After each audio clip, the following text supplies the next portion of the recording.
you guys, welcome back to my channel. My name is Melvis and here we do Christian writing, content and fiction ideas. However, today we'll be doing something a little bit different and I'm super excited guys because last video I shared with you guys about how you can have an aesthetic writing desk, right? Well, today we'll be looking at 6 different writing desk aesthetics and I'll just be walking you guys through what kind of differentiates them, what you want to look out for if you want to model your writing space after them, and how it would just impact it. The reason why I'm doing this is because I love aesthetics so much. I'm also working on a mood board, so stay tuned for that guys.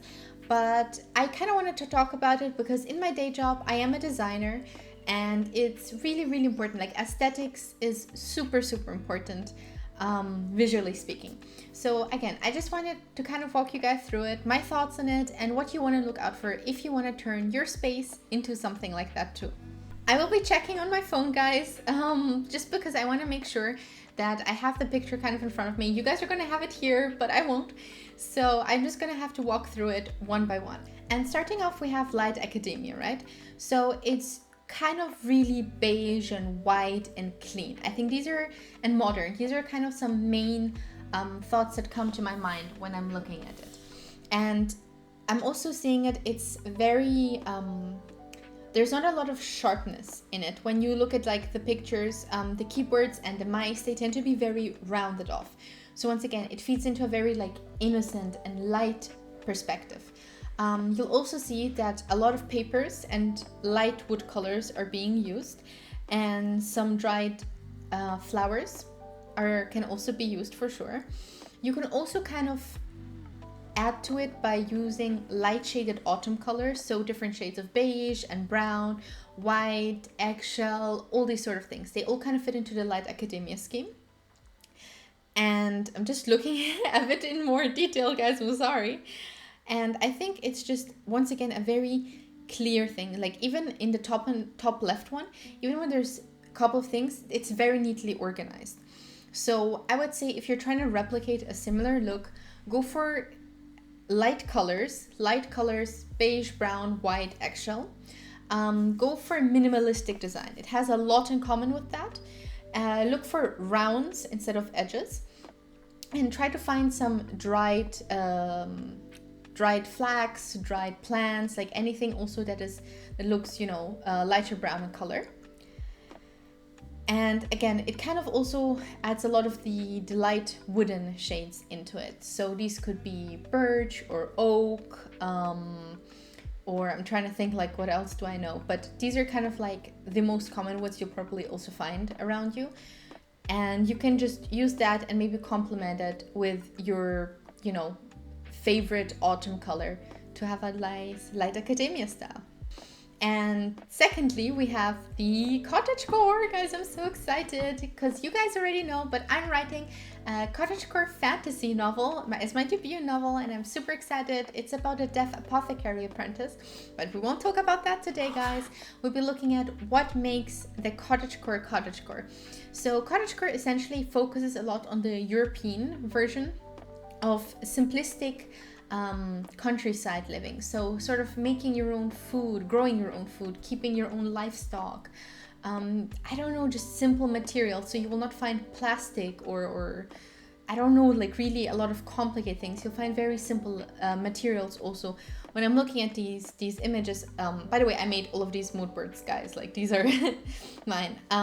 You'll find it's very whimsical and very grandma-like, if that makes sense. So if you do have like an elder grandmother or aunt or something, they will probably have a lot of those vintage things that you can borrow. There's a lot of pressed flowers as well. These are super easy to come by, guys. Just walk outside, pick some flowers, make sure you don't steal any, please. If you want to purchase them, you can find a perfectly like bouquet for maybe like $10, $20 max. And that's not cheap, I'm not saying that, but it's definitely enough to decorate your entire room. So it would be worth it. As you can see, it also incorporates like the straw hat quite a lot. So it's like, again, it kind of goes also into the more English Regency era to a certain extent only. Also features, you know, homemade stationary glass. Like, you know, instead of having like one of those beakers to put your pens and stuff in, you use like an old marmalade jar, for example. This is just an example. It will also have a lot of teacups, so fine china and porcelain is an easy way to add a bit of cottagecore, a bit of that vintage feeling to it, especially if it has like, you know, those vintage flowers or animals in it. Great idea. And you can see it also has old clocks in it. So in the Light Academia before, we saw it had like kind of the digital clock. This one has like the not the grandfather clock, I'm sorry, the analog clock, if you want to say it like that. And it focuses also a lot on the shades of green, of course. So green, brown, beige, neutral colors, earthy colors. Very nice, very nice. And we're also looking at some watercolor. Like if you want to make it feel a bit more like this, you can also use twine as a sort of ribbon around the room, or to hang up like Polaroids if you want to include Polaroids, or to hang up any drawings or pictures you might have. An easy way to go about making yours more cottagecore. Guys, none of the advice I'm going to be giving is going to cost you a lot of money, because we better spend that on other things, guys, seriously. But this is kind of just starting points and how you can make it more cottagecore. I'm also looking at the wood in this. So here you could use lighter wood, of course, but it uses a lot of natural wood. So you can also have like walnut, cherry, mahogany, dark oak wood, and a lot of it is also painted in shades of green, in like sage-ish green. Super great advice, guys. So I would not go with a white desk for it, but once again, IKEA probably has a lot of natural wooden looking desks, and if not, you can always paint it or spray paint it. Easy peasy, guys. DIY a lot of things. It's super fun, and you can really see it come to life before your eyes. So that's just a little cottagecore analysis. Next, we have the plant aesthetic. So by the end of the video, guys, by the way, I'm a combination of two of these aesthetics. So I'm gonna let you guys guess which ones it is. But for the plant aesthetic, I went with a bit of a mint look, because that's my favorite color. And I feel what also comes to mind is, first of all, you have mint. So mint kind of like turquoise, greenish blue with gray and white. These are like the main colors that you'd be going for here.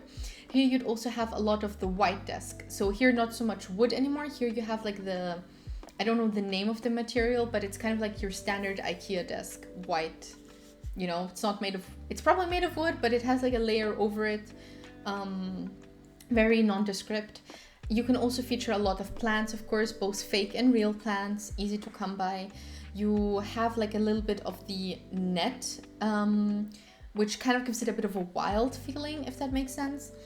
And you use like, it's not minimalistic, but you're very specific, because if you're gonna have a lot of plants around, that means that you'll probably not have a lot of other trinkets going on around there.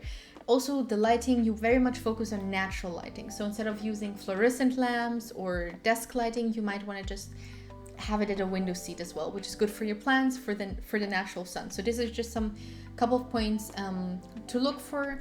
Something that's also really popular in here is like the avocado, or generally green fruits or plants or things like that. Super useful to use. Next, we have the Kawaiicore. Where the word kawaii is Japanese and just means like cute. So it's like the cute core, and something that's very common in this genre. So usually you will deal with a lot of pastel colors, but it can be very, very colorful, an explosion of color, and you'll have many, many of these little trinkets. Remember, guys, I showed you in the video like these things. So these would technically be considered like a Kawaiicore item, but just imagine that like 100 times the amount across. You'll tend to also have a lot of like fandom items or posters, or you know, those, not bobbleheads, I forgot what they're called, but you know, the figures with the huge heads. Yeah, those things. And you'll also have a lot of white to contradict it. So you'll have white and rainbow colors, essentially, pastel rainbow colors. And here, even though the desk I chose were white here, it's also very common to have like light blue, light pink, light purple. These are like the most common Kawaiicore colors you can use. So here it's really about looking cute. The stationery as well that you will have can be in very child-friendly colors. Again, simple pastel colors. Everything looks a little childish and whimsical and naive if you want to go about it. And I don't see these words in any negative way. It's just like, oop, I'm out of focus. It's just the way you can go about making it a bit more Kawaiicore.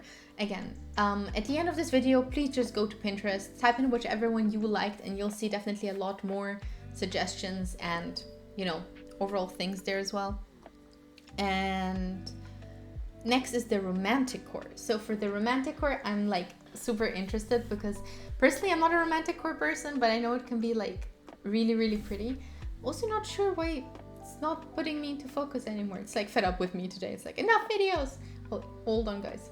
Okay guys, I'm back in focus. Don't know what happened there. But for Romanticcore, we look at something that is very much Hallmark movie, right? So you'll want to have shades of red, pink, and white. Maybe a little bit of beige as well. And you have like a lot of these pearls, a lot of ribbons, a lot of candles, a lot of little teddy bears. It's similar to the Parisian aesthetic, but still a bit different. You might also have like a white fur, not real fur, like white fluffy fur rug or special like keypads for your mice, you know, in pink. These are really what this seems to focus on. Once again, similar to Light Academia, this focuses a lot more on roundness, on comfort. It's kind of like a hug on a cold winter morning. That's what I would probably describe it as.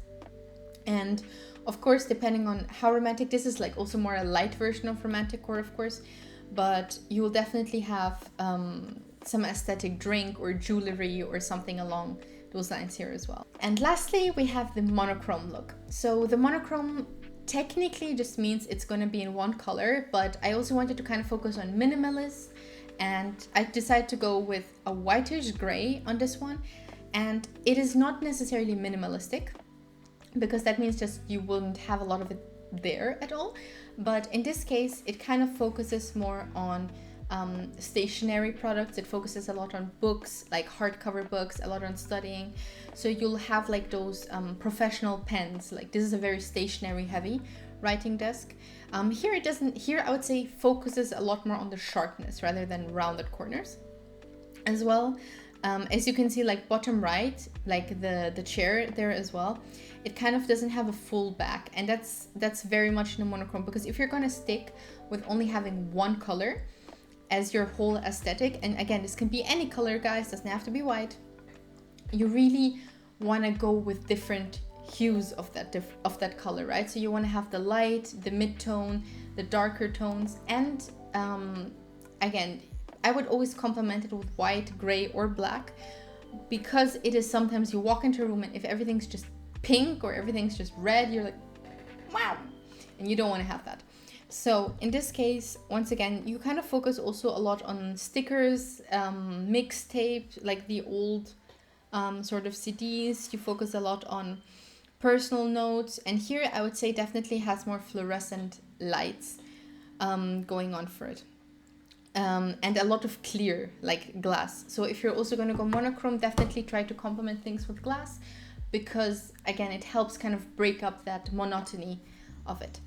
If you guys guessed it, I'm kind of half plant, half Kawaiicore. You guys probably saw my desk in the last video, so check that out. And I'm just really happy, guys, that I get to talk to you about this, and let me know what your favorite aesthetic is in the comments. I really want to get to know you guys more, and I think like knowing a person's aesthetic really, really helps with that. So I'm just super excited to have you guys here today. Thank you so much for watching, and if you want some free writing advice or templates, check out my Instagram channel. It's free. And yeah, have a wonderful day, guys. Bye!